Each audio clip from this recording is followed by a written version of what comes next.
Edo, tumekuwa tukiiona timu yetu ya Taifa Stars ikifuzu kwenye fainali za AFCON na sasa kama tumeanza kupazoea hivi AFCON. Hii ni qualifiers za kombe la dunia. Kwa kuitazama Taifa Stars na namna ambavyo mpira wetu unapiga hatua za kwenda mbele, tumesha komaa kiasi cha unaona tumekomaa kwenda kucheza fainali za kombe la dunia?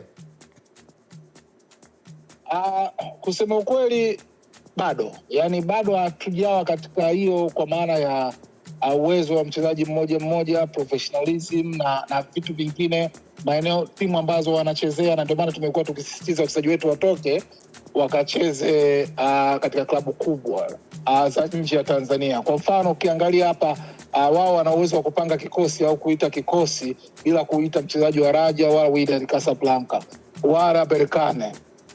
Na hizo ni timu ambazo ni kubwa barani Afrika. Hapo ndio utagundua wako mbali kiasi gani. Kwa hiyo na sisi kwanza mpaka tuendelee kukomaa tutakuwa tayari, lakini kuna faida kubwa ya kuendelea kuzoea kucheza michuano ya kafu na vile vile kufanya vizuri kwenye hizi qualification, kwa sababu ndiko ambako zinatokea hizi experience za kwenda kwenye kombe la dunia mdogo mdogo. Lakini ghafla ukijikuta kule wakati haukuwa tayari, hata unashiriki mara kwa mara kafu, hauna wachezaji wanaotamba Ulaya, unaweza ukaenda World Cup ukawa kichekesho. Kwa hiyo ni process ya kuleni, ni process ya kufika ambako wenzetu wamefika.